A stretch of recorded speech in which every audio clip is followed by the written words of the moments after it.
Welcome, ladies, to the Real Estate Investor Show, providing inspiration, strategies, and insight to empower women investors to live balanced and financially free lives. Now, here are your co-hosts, Liz and Andresa. Welcome back, everyone. This is Liz. And this is Andresa. Welcome back to the Real Estate Investor Show. We have a mini-sode in store, and we have some really fun things to be sharing with you today because we're going to be changing things up. What? Okay, Andresa, we have a mini-sode here this week, correct? Yeah, what are we going to talk about? So we're going to change some things up. You know, Andresa and I are very committed to best supporting and serving our community. And one of the best things that we can do is not throw too much content in 10 minutes to you, which we normally do. Literally, I usually have 4 pages, right, Andresa, of like content in 10 minutes. I always feel like Liz was like, I have 101 tips for you, and I'm going to give it to you in 10 minutes. Like, whoa. So, you know, we're going to change some things up. We're going to give you some amazing content, just like we always do with our mini-sodes. We're going to have a theme. We're going to give you some great takeaways. We're going to make it a little more conversational, though. We're a little more back and forth. And just a little more bite-sized content. Mm-hmm. So you can really do something with this. That's the point of our mini-sodes, right, Andresa, is to give you some 1 to 3 action steps, action kind of ideas, if you will, to use immediately in your real estate investing business so you can create financial freedom in a balanced way. So today we're going to talk about overcoming the fear of partnerships. One of our favorite topics to talk about. But, you know, it's a conversation we see a lot in our Facebook community. We see it a lot with our members, in our Strive membership and our SOAR membership. Mm-hmm. And what's happening is a lot of women get the impact of partnerships. They know they need to do it. It's a lot you have to know in this business, but it's a little overwhelming and it's a little scary, especially if you've had a really tough experience already. So I'm going to interview Andresa. Andresa, when it comes to overcoming the fear, right? And it is fear. It's like fear of marriage, fear of like a really like critical relationship. Yeah. How do you get over that fear? Well, first of all, knowing doesn't change anything. So knowing about the benefits of partnerships, how to do it, different types of legal structures doesn't change anything, right? Because if that was the case, women would be doing all over it. So we need to think about what is behind it. And I used to think that I didn't partner up because I couldn't find somebody that would really carry the load as I would, that would do everything to get the project done as I would. My biggest fear was, okay, I'm going to partner up with this person. And then if something hits the fan, I'm going to carry it on my own. So you know what? I'd rather do it by myself so I can already do it, everything. And I know that's going to happen. So I don't rely on people. But the problem is that it's not scalable, right? Yeah. You get to the point where you're physically and psychologically not able to scale your business and you're just like losing your hair right and left. Yeah, I love that. I also think about, as you're talking, you know, what I'm thinking about is what is even the fear? Like, I think people are like, I'm really fearful of this. Okay. Like, I know for me, like if I'm really fearful of something and nervous about something, I really need to know what that is though. Sometimes I just think I am. How do you know though? How do I know if I'm fearful? Yeah. Do you ask yourself a question? Do you go to like a process?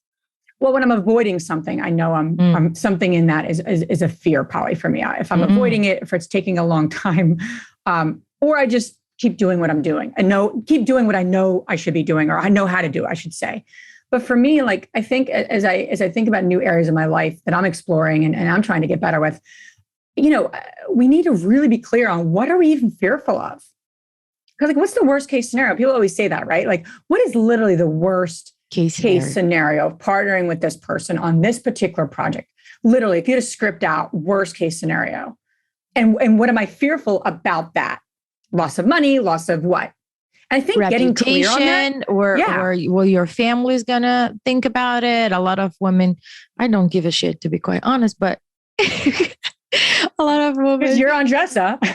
Sorry, I just don't. I don't. If I did my entire life, I will be still in my hometown, probably work in a clothing store, I guess. Okay.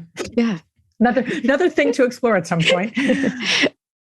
But yeah, I mean, so yeah, like going back to that idea of moving through the fear, I think the first step, right, is really getting clear on what it even is.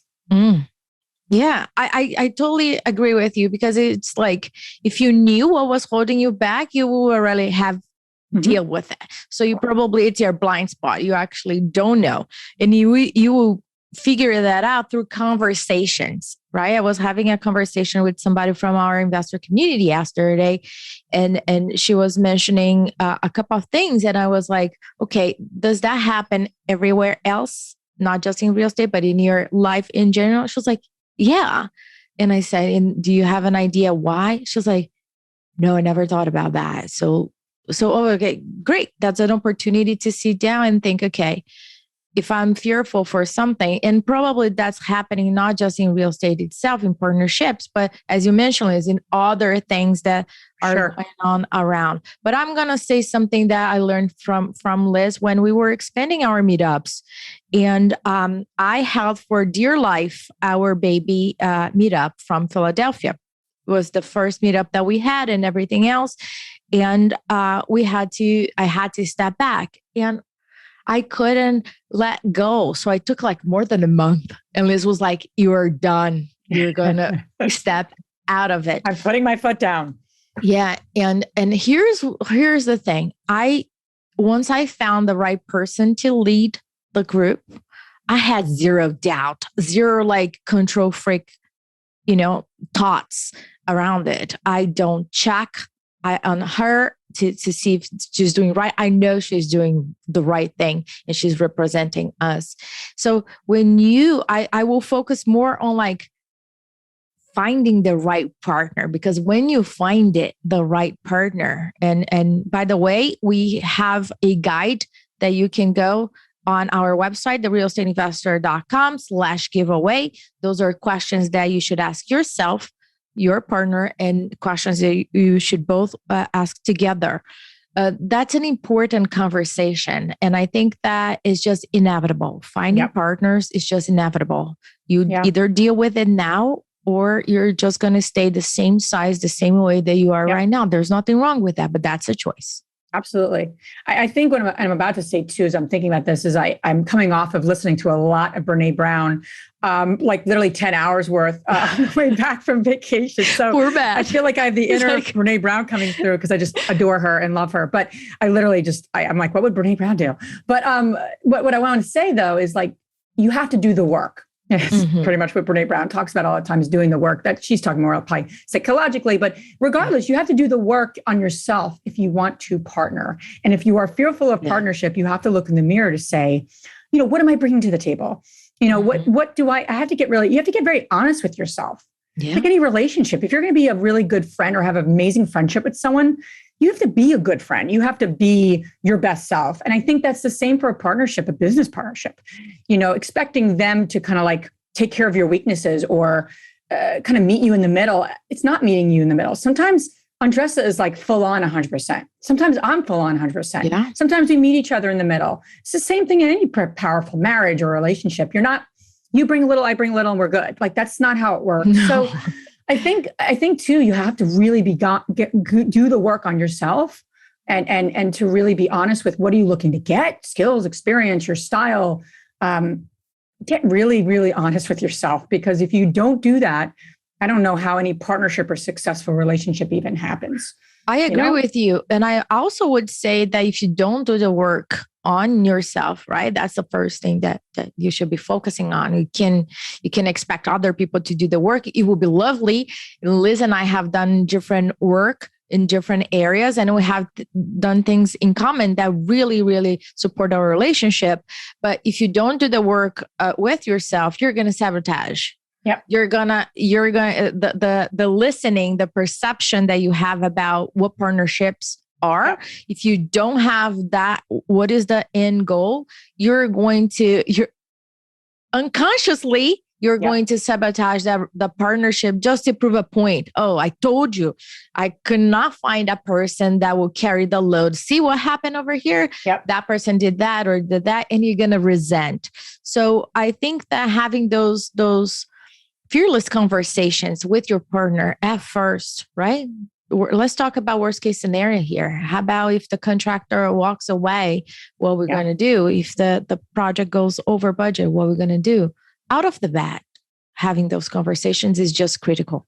Absolutely. So in summary, with all these minisodes, we always like to kind of give you some action steps, right? And so obviously download the guide. It is a chock full of questions, literally, of just a guide. It's super powerful. I'm biased, of course, because Andresa and I put it together, but it's super powerful. And I actually now use it as my own guide. But number one, right, Andresa, getting, like we were talking about, like, get really clear on what is holding you back. What is it for you that's holding you back? Like, write out the scenario, get really like honest with yourself. Get honest with yourself of what you're bringing to the table. What are you even looking for in a partner? Like, do you know all those things, right? And the questions will help. And what's another takeaway? What's another kind of idea?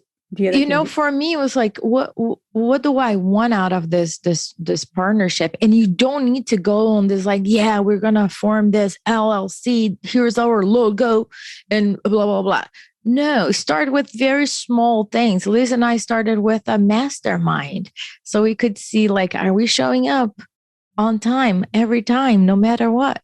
Start with one deal. Don't start with this master plan that you're tied into it for the rest of your life.